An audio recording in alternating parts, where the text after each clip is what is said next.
아멘. 아멘. 사랑하는 성도 여러분, 요즘 시국이 정말 빨리 이제 백신이 잘 개발이 임상 실험이 다 끝나서 지금 이제 조심스럽게 접종한다는데 속히 보편화가 되어서 모든 생활의 환경들이 묶임들이 풀어져 가기를 위해서 우리가 기도 많이 해야 되겠습니다. 이 어려운 법원 앞에 여러분, 우리는 예배를 포기할 수 없는 건 정말 예배가 생명의 근원이기 때문에 그런데요. 여러분, 영적인 비밀을 알면 예배의 가치에 대해서 더 귀중함을 우리는 알 수 있지 않습니까? 사람이 육으로 살다가 육으로 끝나는 것이 아니라 사람에게는 영생이 있거든요. 여러분 생각해 보세요. 동물들도 뛰어난 동물들이 있어요. 청각이 예민한 동물들도 있고요. 그래서 우리가 사람이 못 듣는 멀리 있는 소리를 듣는 짐승들도 있잖아요. 그리고요, 또 멀리 보는 우리의 시야는 한계가 있잖아요. 뭐 어떤 사람은 뭐 1.8도 나온다, 2.0도 있다라고 하는데 눈 시력이 부러워요. 그런데 한계도 있잖아요. 근데 인간의 눈의 한계를 뛰어넘어서 멀리 보는 그런 짐승들도 있어요. 여러분, 사람이 달린다 하지만 사람이 달려봤자 얼마나 시속을 낼까? 100m에 9초대죠. 8초대 아직 못 뚫죠. 근데 그보다 더 빨리 날아가는 짐승도 있다니까요. 달리는 짐승도 있고요. 여러분, 우리 사람 날지 못하지요. 날고요. 여러분, 물속에서 오래 있지 못하지요. 물속에 오래 있는 짐승들도 있다고요. 그런데 왜 사람만이 영혼이 있을까요? 사람이 똑같은 동물이 아니에요. 사람은 육체적인 것이 있고 생활적인 부분들이 있어서 동물 같잖아요. 근데 사람에게는 영혼이 있어요. 이 영혼을 여러분 소중하게 여기셔야 되고요. 사람들이 나름대로 열심히 살아갑니다. 살다가 여러 삶의 문제들이 봉착하게 되면 그 문제를 어떻게 해결할 수 없어서 지난주에도 안타까운 소식이 들렸잖아요. 54살인가요? 가장이 그냥 스스로 어떤 사연이었는지는 뭐 깊이 알 수는 없으나 스스로 생을 마감했잖아요. 삶이 힘들거든요. 여러분, 그래서 답답하니까 무당집 찾아가서 물어보잖아요. 내 운명에 내 팔자를. 그래서 가게 하나 여는 것도, 또 자녀들 결혼시키는 것도, 심지어는 이사하는 날짜 하나까지도 불안불안해 하잖아요. 왜 그래요? 뭔가 신령한 영이 있다는 것을 느끼는 거지 알지는 못하는 거잖아요. 근데 우리는 알아요. 사람의 구성 요소가 하나님이 영으로 사람을 지으셨다는 걸 알아요. 그 영을 사단이 휘어감아서 하나님과의 관계를 무너뜨리게 했던 거죠. 그러다 보니까 인생들이 어때요?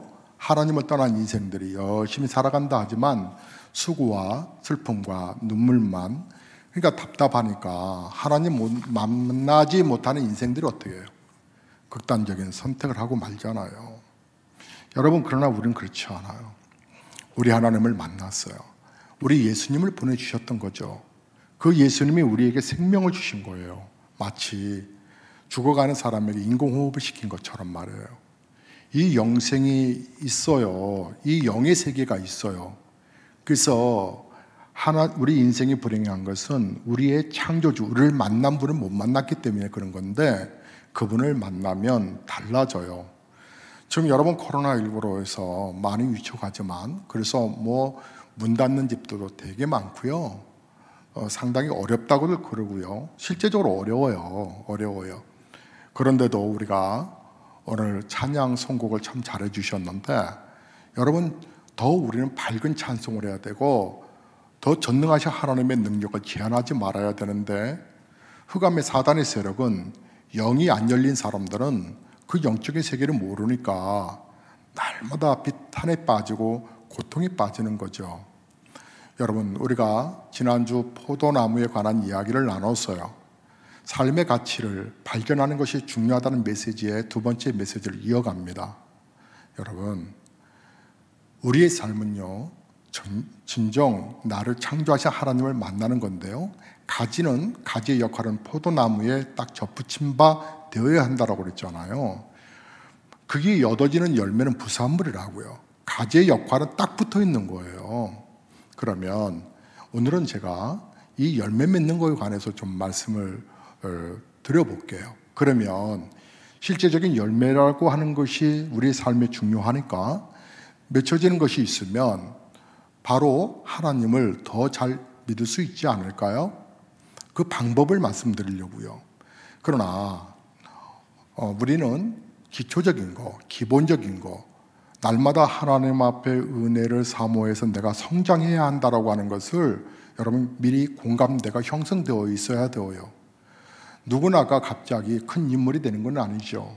존 맥스웰이 쓴 책 가운데서 열매 맺는 지도자라고 하는 그 책에 이런 이야기가 나와요. 거기에 한 사람이 나옵니다. 레오나르드 라벤힐이라고 하는 사람인데, 이 사람이 유럽 여행을 다니던 중 어떤 마을에 들립니다.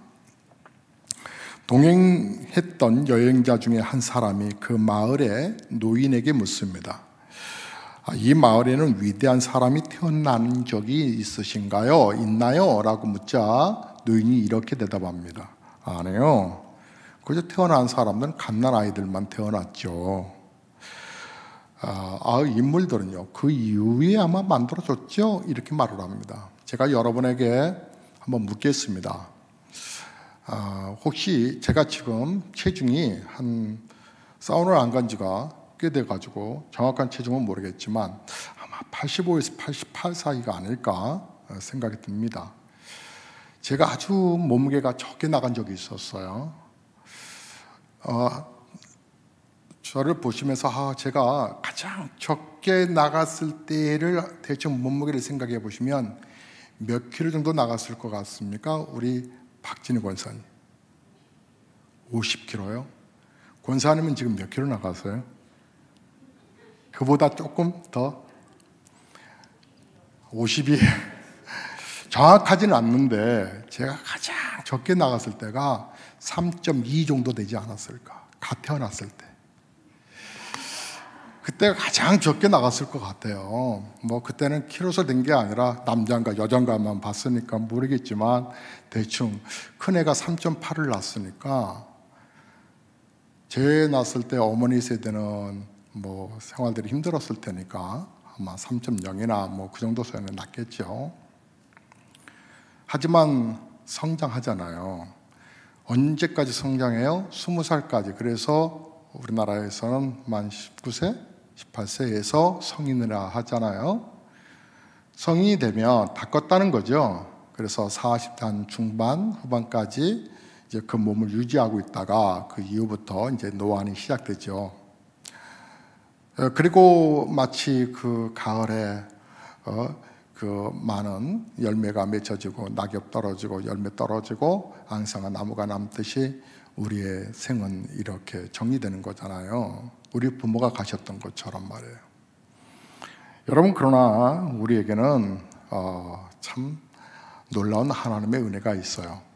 영생복락뿐만 아니라 이 땅에서도 하나님이 주신 성공적인 열매가 있는 것을 오늘 말씀드리려고 하는 거예요. 그래서 가장 중요한 가치를 발견하자고요. 그게 뭔가 하면 오늘 본문의 말씀이에요. 여러분, 하나님을 사랑하는 거죠. 근데 오늘 성경 말씀에는 좀 강력하게 얘기를 하네요. 하나님을 사랑하는데 어떻게 사랑해야 되냐면 마음과 뜻과 목숨을 다하여 이렇게 말씀합니다. 저는 이것을 성공적인 그런 삶의 열매라고 표현을 한다면 여러분이 좀 더 피부적으로 와닿지 않을까 하는 생각을 해봅니다. 우리를 향한 먼저 하나님의 그 기쁨이 있는데, 우리를 향한 하나님의 기쁨이 있는데 그게 뭐냐면 열매 맺는 삶이라는 거죠. 혹시 여러분 기억나세요? 가나안 땅에 모세를 통해서 이스라엘 백성들을 자, 젖과 꿀이 흐르는 가나안 땅으로 인도하리라 했을 때에 여러분 진짜 가나안 땅이 젖과 꿀이 흐르는 땅이었을까요? 성경을 잘 보세요. 아니에요. 가나안 땅만이 아니에요. 그 주변의 땅들도요, 가나안 땅이 아닌 땅들도 젖과 꿀이 흐르는 더 풍성하고 비옥한 땅도 있었어요. 근데 왜 하나님은 가나안 땅을 젖과 꿀이 흐르는 땅이라고 이렇게 말씀하셨을까요? 그게 하나님이 지정한, 하나님이 예비한, 하나님이 계획하신 땅이라고 하는 의미가 있는데, 그곳에는 하나님과의 언약의 관계, 그곳에서 이제 자체적인 하나님과 이스라엘 백성들과의 관계성을 얘기하는 거예요. 그 관계성이 바로 젖과 꿀이 흐르는 거라는 거예요. 즉 하나님과의 이 많은 땅이 있지만 그 땅에서 이스라엘 백성들과 하나님과의 온전한 예배를 통하여 얻어지는 열매를 상징하고 싶으셨던 거예요. 그래서 어떻게 보면 우리는 가나안 땅을 향해서 간다라고 하는 말은 뭐 세상적인 말로 말하면 성공을 향하여 간다라고 말할 수도 있을지 모르겠는데, 그런데 여러분, 이 하나님의 은혜를 떠나서 얻어지는 성공을 우리는 세속적 성공이라고 말을 해요. 하나님이 인도하시는 은혜 속에 살아가는 삶은 그것이 형편이 어떠하든지 간에 그것은 무조건 성공적인 삶이라고 말할 수 있어요. 하나님께서, 제가 오늘 여러분 열매 맺는 그 말씀을 드린다고 그랬잖아요. 우리의 성공의 비결로 얻어지는 법은 앞에서 하나님을 믿으면 그 자체가 성공이라고 하는데 무슨 더 이상 메시지가 필요할까? 그게 아니고 내 사랑하는 자야 내 영혼이 잘된 같이 내가 범사에 잘되고 강건해지는 복을 준다라고 하셨던 그 하나님의 은혜를 좀 전하고 싶어요. 근데 오늘 본문의 말씀을 여러분이 어서 딱 보신 것 같지 않으세요? 오늘 마태복음 22장 34절부터 보셨던 말씀 말이에요. 예, 바로 신명기서 6장에 있었던 말씀이에요. 구약 성경이었죠. 거기에 보면 근데 1절에 이렇게 말씀합니다. 신명기서 6장 1절에 보면 이는 곧 너희의 하나님 여호와께서 너희에게 가르치라고 명령과 규례와 법도라 너희가 건너가서 차지할 땅에서 행할 것이니, 그러니까 이제 가나안 땅에 입성해서 해야 할 일들이라는 거예요.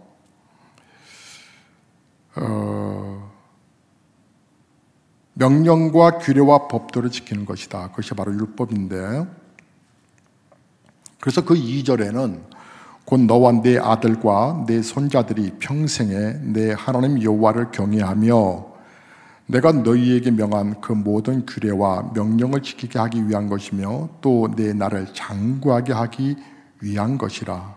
자, 여기에 하나의 하나님의 소원이 담겨져 있는 것을 볼 수 있는데, 이스라엘 백성들을 가나안 땅으로 인도내셨고 거기에서 하나님과의 언약의 관계가 이제 이루어져 간다라고 하는 것인데, 그런데 너와 내 아들과 내 자손들이 평생을 하나님 섬기기를 바란다. 하나님의 원하심이 나와요. 하나님을 온전히 섬겼으면 좋겠어. 근데 그 얘기를 바로 4절과 5절에서 오늘 본문과 똑같은 내용을 해요. 마음을 다하고 뜻을 다하고 목숨을 다하여 내 하나님을 사랑하라, 이렇게 말씀해요. 그러니까 우리 예수님이 바로 이 말씀을 떠올렸던 거예요. 바리새인들에게 묻는 거예요. 그러니까 묻는 말에 대답하신 거예요. 가장 큰 율법이 뭐냐고. 하나님 사랑하는 거라고. 여러분, 이 말씀을 향해서 신명기서는 아주 강조를 해요. 오늘 내가 네게 명하는 이 말씀을 너는 마음에 새기고 내 자녀에게 부지런히 가르치며 집에 앉았을 때든지 길을 갈 때든지 누워 있을 때든지 일어날 때든지 이 말씀을 강론하고 너는 또 그것을 내 손목에 메어 기호를 삼으며 내 미간에 붙여 표로 삼고 또 내 집 문설주와 바깥문에 기록할지어다. 어떤 거요? 하나님을 뜻과 마음과 뜻과 정성을 다하여서 힘을 다하여서 하나님 사랑하는 것을 가르치라는 거예요. 하나님 사랑하는 법을 확실하게 심으라는 거예요. 하나님을 사랑하는 자에게서 바로 인생의 성공이 나오기 때문이라는 거죠. 하나님을 사랑하고 하나님을 기뻐하는 자들에게 그 소원을 하나님이 들어주시기 때문에. 근데 마음을 다하고 뜻을 다하고 힘을 다하여 라고 하는 말의 의미를 여러분, 제가 좀 더 여러분 이것을 쉽게 풀이해드리면, 김윤희 박사가 신약학 교수인데 그 양반이 CBS 방송에서 성서학당에서 신명기 말씀을 강의하며 이렇게 말을 합니다. 이제 구약학 교수인데요. 우리나라에서는 정신을 중요하게 생각하듯이 히브리 사상에서는 마음을 매우 중요하게 여겼습니다. 마음에서 모든 것이 나온다고 생각했기 때문입니다. 마음을 다하라고 하는 말은 전심을 다하라고 하는 말이며, 뜻은 영혼을 의미하며, 힘은 목숨, 즉 육체를 의미합니다. 즉 나의 모든 것을 다하여서 하나님을 사랑하라고 하는 의미를 가지고 있습니다. 부부관계에서 서로가 모든 것을 다해서 자기만을 사랑해 주기를 바라는 것처럼 하나님도 이스라엘 백성들이 하나님만 사랑하기를 원하셨습니다. 이것이야말로 하나님께서 가장 기뻐하시는 일이고 우리 인생의 성공이 하나님의 기쁨과 연관되어 있다고 말을 합니다. 하나님께서 가장 기뻐하시는 것이 무엇이냐면 우리가 하나님을 기뻐하는 거라는 거예요. 하나님께서 우리를 가장 사랑하실 때가 언제냐면 우리가 하나님을 사랑할 때라는 거예요. 우리가 하나님을 사랑할 때, 성경에 있는 말씀들이 퍼즐처럼 맞춰지는 것은 시편 제37편 4절의 말씀을 보면 또 여호와를 기뻐하라 그가 내 마음의 소원을 내게 이루어 주시리로다. 여호와를 기뻐하면 그분이 우리의 소원을 들어주신대요. 왜 그럴까요? 여호와를 사랑하고 기뻐하는 자의 소원이 하나님의 마음을 기쁘시게 한다는 거예요. 우리의 인생이 가장 불행하고 비참해질 때가 언제였어요? 우리가 바라던 소원하는 일들이 이루어지지 않을 때가 그때 참 속상하잖아요. 반대로 우리 인생이 가장 행복하고 성공적이라고 느껴질 때가 있다면 그것은 바로 우리의 소원이 이루어질 때잖아요. 그런데 우리의 소원이 이루어지는 비법이 어디 있느냐면 그것은 바로 하나님을 사랑하는 거예요. 그게 바로 가장 중요한 가치를 발견하는 거라는 거죠. 우리의 마음과 힘과 뜻을 다하여 하나님을 사랑하는 것, 결국 우리 인생의 성공이 하나님과의 관계가 있다고 하는 것을 말씀하고 있는 거죠. 제가 어느덧 이제 목회, 우리 교회만 섬긴 지 24년이 되어 가네요. 내년 5월이 되면 그러나 이제 전도사 또 뭐 선교사의 사역까지 합쳐지면 정말 30년 가까이 한 것 같아요. 교육전도사 빼고 실무전도사 포함하면 30년을 목회하면서 느껴지는 게 있어요. 그리고 제가 개척하면서 줄기차게 저 스스로를 다지고 그리고 기도하는 게 있어요. 그래서 하나님께서 내게 주신 그 사랑이 변질되지 않기를 기도하고 있었어요. 네. 다른 말로 말하면 굳어지는 거라 그럴까요? 무감각해져 가는 거. 여러분, 부부가 같이 살다 보면 가족이라고 표현하죠. 그래서 아내와 남편이 손을 잡으면 가족끼리 왜 손을 잡어? 이렇게 말을 하네요. 무덤덤해져 버린 거죠. 무덤덤해져 가는 거예요. 여러분, 신앙생활이 하나님을 사랑해야 돼. 여러분이 오늘 이렇게 메시지를 듣고 지나가 버리면 여러분 무덤덤해진 거예요. 저는 정말 그래요. 목회하면서 이제 노하우가 쌓이잖아요. 그것이 굳어지는 혹시 증거가 될까 봐 하나님 녹슬지 않게 해주세요. 정말 녹슬어서 없어지지 않게 하시고 차라리 달아서 없어지게 해주세요.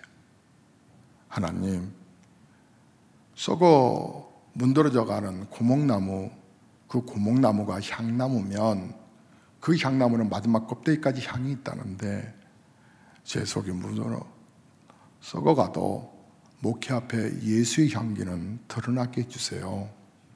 하나님, 제가 섬기는 교회 성도들이에요. 여러분, 그래요. 우리는 동물이 아니어서 우리의 영은 살아있기 때문에 우리의 영이 떠날 때가 왔을 때, 하나님 앞에 서게 됐을 때 저는 여러분이 하나님 만나는 게 어색하지 않았으면 좋겠어요. 예수님을 만났을 때 여러분의 표정이 어정쩡하지 않았으면 좋겠어요. 낯설지 않았으면 좋겠어요. 자, 낯설지 아니하고 어색하지 않으려면 이 땅에서의 훈련이 중요하겠죠. 성장해 가야 되는 거니까. 그것은 바로 하나님을 사랑하는 부분이에요. 여러분, 무감각이 얼마나 위험한지 몰라요. 좀 한 걸음 좀 나가 볼까요? 마음은 히브리어로 보면 네바브라고 하는 말인데 심장이라고 하는 뜻이 있어요.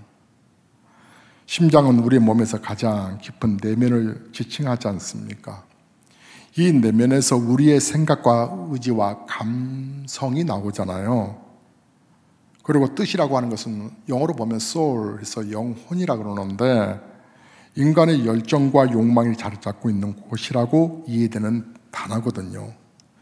그러니 마음과 뜻을 다한다고 하는 말은 우리의 생각과 의지와 감정과 욕망을 다 합하여서 하나님을 사랑하는데 내 생명 끝나는 날까지 목숨을 다하여서. 사랑하는 성도 여러분, 저는 하나님을 기뻐하라, 그리하면 내 소원을 이루신다는 말씀이 그렇게 행복하더라고요. 그러면 하나님 기쁘시게 하는 일들만 하자. 예전에 어느 집사님이 한 얘기가 생각이 나요. 하나님을 어떻게 기쁘게 해드릴까 해서 정말 하나님을 기쁘게 해드렸더니 하나님이 자기 소원을 들어주셨대요. 어떻게 해요? 남편 구원을 위해서 그렇게 애타게 기도하다가 하나님 마음을 어떻게 기쁘게 해드릴까. 그래서 하루는 신발장에서 남편의 구두를 가지고 와서 자기 의자 밑에다 내려놓고, 하나님, 우리 남편 구원받기를 원하시잖아요. 그런데 이 인간이 도대체 말을 안 들어요. 그래서 그가 신고 다니는 구두 가지고 왔어요. 그랬더니 하나님이 웃으시는 것 같더래요. 하나님께 웃음을 드렸더니 남편이 때가 되면 교회를 나오게 됐다라고 고백하네요. 여러분, 하나님을 기쁘시게 하는 게 뭐냐면 하나님을 사랑하는 거라는 거예요. 내 마음이 나눠주면 안 된다는 거예요. 코로나19로 인해서 정말 정신없어요. 그렇죠?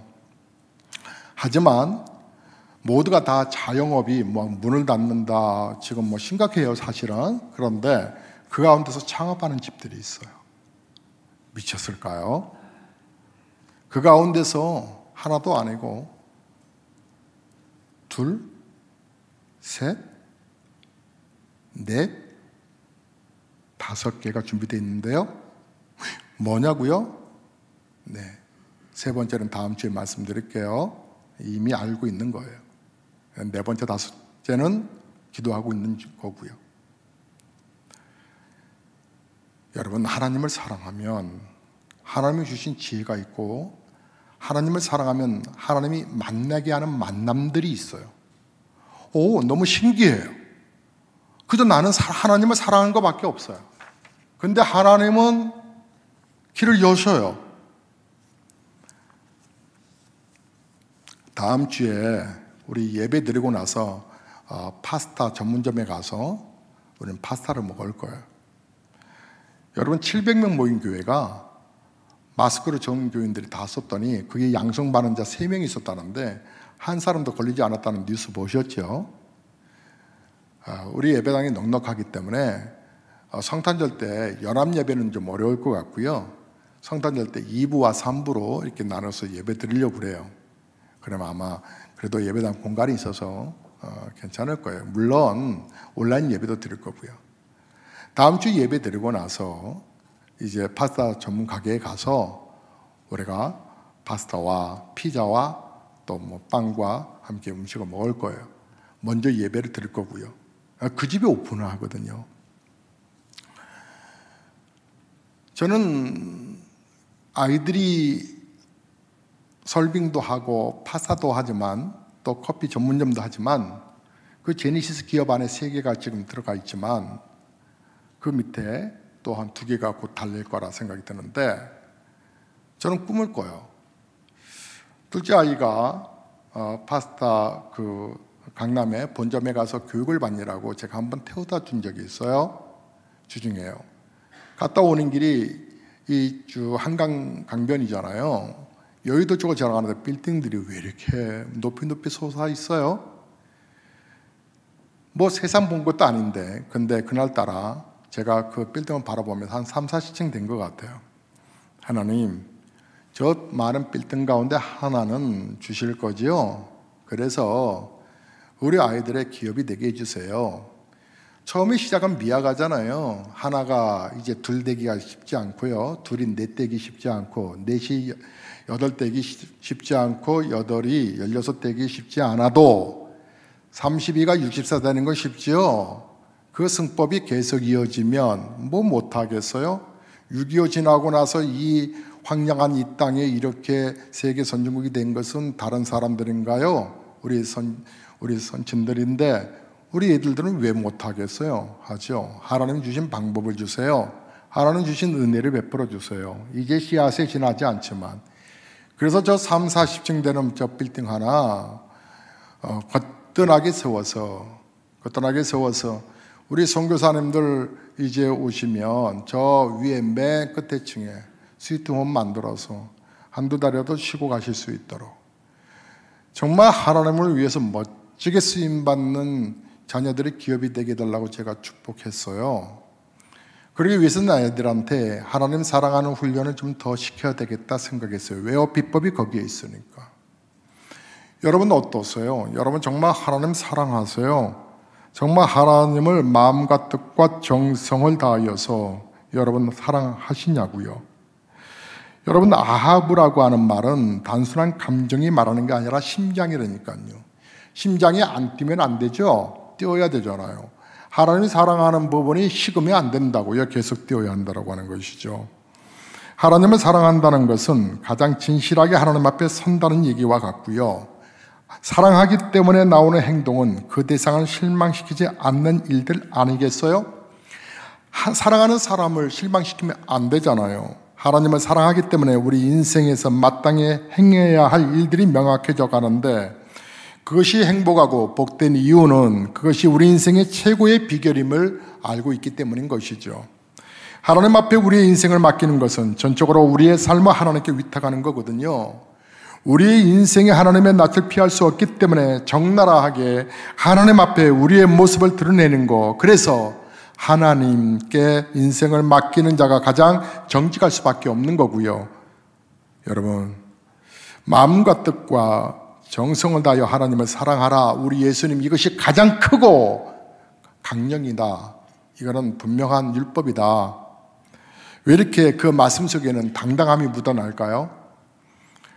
여러분, 신명기서 6장 4절의 말씀을 보면 이스라엘아 들으라. 우리 하나님 여호와는 오직 유일한 여호와시니 이렇게 말씀합니다. 성공하는 사람들의 특징들이 뭔가 하면 당당함이 있어요. 예, 그들에게는 당당함이 있어요. 그 뒤에 스펙 때문에 그럴까요? 그 뒤에 있는 재산 때문에 그럴까요? 그 뒤에 있는 명예 때문에 그럴까요? 그가 갖고 있는 지식 때문에 그럴까요? 당당한 사람들, 성공한 사람들의 이 특징들이 당당함이에요. 지나치면 좀 교만하게 보이기도 하지만, 그런데 여러분 성경에도 교만하지 아니하고 당당한 사람들이 나와요. 갈렙이라고 하는 사람이죠. 여호수아와 갈렙만이 들어왔는데 다들 이제 땅 분배를 하는데 12지파 이렇게 4지파 빼고 4지파는 이제 제사장 지파니까 11지파가 다 먹여 살리는 거예요. 마치 오늘날의 목회자를 여러분이 이렇게 보호하듯이 말해요. 근데 12지파가 11지파가 이렇게 땅을 나누는데 좀 어려운 지역이 있었어요. 저 산지가 있었어요. 근데 서로가 그 지역을 분배받으려고 하지 않아요. 그럴 때 왜냐하면 그 주변에 자꾸 이렇게 공습도 하고 주변에 그 강대국들이 자꾸 또 장난도 하고 또 그냥 이렇게 약탈도 하고 하니까 그 지역을 가고 싶지가 않은 거죠. 그때 여호수아 함께 있었던 갈렙이 여호수아에게 말을 하는 거예요. 저를 보내달라. 그 리더 앞에 거룩한 부탁을 해요. 저를 보내주세요. 당당함이 있어요. 할아버지가. 여호와께서 하나님께서 함께 하시니 내가 40년 전이나 지금이나 일반입니다. 40대의 그 능력이 내게도 있거든요. 저 지금도 그 하나님 동일하십니다. 나를 보내주십시오. 저 산지를. 당당함. 여러분, 하나님을 사랑하는 사람들은 당당함이 있어요. 지금 현재 우리의 생활이 좀 힘들어도 당당함은 있어야 되는 거예요. 제발 세상의 기준으로 애들 좀 잡지 마세요. 나는 공부 성적이 이게 뭐냐 어쩌냐 그러지 마세요. 여러분, 하나님을 잘 섬기는 그 훈련이 얼마나 중요한지요. 그래서 어렸을 때 교육받았던 다니엘은요, 다니엘서 6장 10절에 보면 당시의 문화와 당시의 형편은 금신상 외에 그 어떤 것도 절하지 마라. 그것이 특별히 유대인들, 이스라엘 백성들아, 너희 그랬다가는 다 불구덩석이 다 집어넣을 거야. 사자밥이 되게 할 거야. 그랬음에도 불구하고 왕의 어명이었다고. 예배하지 마세요 하는 것과 같은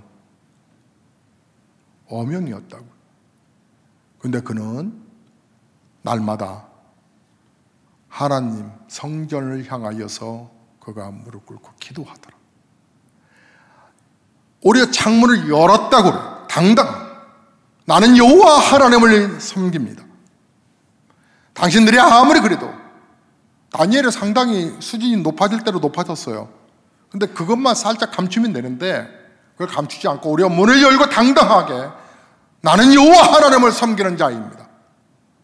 그 당당함. 결국 하나님께서 그를 들어 사용하시잖아요. 여러분, 사랑의 사도라고 불리는 요한에서 3장 1절에 이렇게 말을 해요. 보라, 아버지께서 어떠한 사랑을 우리에게 베푸사 하나님의 자녀라가 일컬음을 받게 하셨는가. 우리가 그러하도다. 그러므로 세상이 우리를 알지 못하면 그를 알지 못함이라. 하나님의 사랑이 무엇인지 아는가? 그래서 바울은 그 가슴을 막 끓어오르는 그 가슴으로 그 누가 하나님의 사랑에서 우리를 끊을 수 있으리요. 하나님을 사랑하는 자의 자신감이야말로 우리의 삶을 풍성하게 만들어주는 거 아닐까요? 당당함. 옛날에 그 축구 유명한 선수 있었는데 이름이 잘 기억이 안 나는데 무슨 선수 있었어요. 그래서 뭐 축구 골 넣으면 이렇게 막 이렇게 세레머니가 다 감사기도 하고 있는. 그러니까 이제 사람들이 왜 이렇게 그냥 운동 중에 그냥 그렇게 세레머니 그렇게 하냐고 기도하지 말라고 막 하니까 그가 이렇게 말을 했어요. 골 넣지 말까요? 여러분, 신실한 크리스찬 이영표 씨가 그가 이제 이런 말을 해요. 2000년에 12월에 한국 축구 감독을 맡은 거스 히든크의 이야기를 합니다. 한국 축구는 기술은 좋은데 체력이 약하다라고 하는 말을. 그래서 축구 전문가들이 어리둥절했다는 거예요. 우리 한국 축구는 힘은 좋은데 기술이 약해서 우리가 늘 문전에서 그걸 결정골을 넣지 못했던 건데 왜 거꾸로 말을 하냐라고 생각했다는 거예요. 그래서 체력이 장점이고 기술이 약점이라고 생각했었는데 거꾸로였다는 것이죠. 히든크 감독은 아주 체력 강화에 그렇게 힘을 다했답니다. 그것을 보고 처음에는 이게 뭐야? 뭐 씨름 선수야 우리가 힘만 기르게 막 그렇게 불평도 있었다는 거죠. 그런데 서로가 힘 기르는 어깨 마치 럭비공 선수들처럼 어깨 겨누르고 막 힘쓰는 그런 훈련들을 계속 강화시켰다는 것이죠. 나중에 한국 선수들은 멘탈이 유럽 선수들보다 강한데 힘은 약하다. 전체적으로 보면. 그러니까 거기에 체력만 받쳐주면 멘탈이 강하니까 충분히 약하면 정신력으로 이겨낼 수 있다라고 생각했다는 것이죠. 저는 이 이야기를 적용하고 싶어요. 우리의 기본적인 체력 말이에요. 그 기본적인 체력은 어디서 나와야 될까요? 신앙의 체력은 말이에요. 하나님 사랑하는 거 아닐까요? 하나님 사랑하는 열정이 식으면 안 돼요. 우리의 마음과 뜻과 목숨을 다해서라는 거예요. 여러분, 하나님을 사랑하는 자들에게서 나오는 일들이야말로 그것이 바로 하나님께서 우리를 온전히 인도하는 것인데, 하나님을 사랑하지 아니하고서 여러분 하나님 내 소원 들어달라고, 하나님 내 길 열어달라고 말하지 마세요. 내 하나님 사랑하지 않으면서 기독교인 척 하지 마세요. 여러분 한번 점검해 봐요. 이게 바로 우리의 신앙의 정말 본질, 가치를 빨리 발견하는 건데, 때로는 물론 하나님을 사랑하기 때문에 해서는 안 될 말도 있고 해서는 안 될 일도 있어요. 그게 내 마음하고 다를 때가 있어요. 그래도 하나님의 뜻 앞에 우리는 나가야 되는 것인데, 저는 오늘 지난 시간에 이어서 정말 열매를 맺으러 가는 우리의 삶이 되기를 원하면 바로 그 원줄기 되신 하나님을 뜨겁게 사랑하는 거예요. 예배를 양보하지 마세요. 여러분, 기도를 양보하지 마세요. 여러분, 이 코로나 전국에 힘들지만 그래도 여러분이 예배가 무감각 될까 봐 걱정이에요. 그러시면 안 돼요. 하나님을 뜨겁게 사랑하는 보배로운 예수교회 가족들, 본질 앞에 울고 본질을 사명을 감당하기 위해서 몸부림치는 성도들, 여러분과 제가 함께 그렇게 믿음 생활 잘했으면 참 좋겠습니다. 우리 찬송하겠습니다. 찬송가 304장입니다.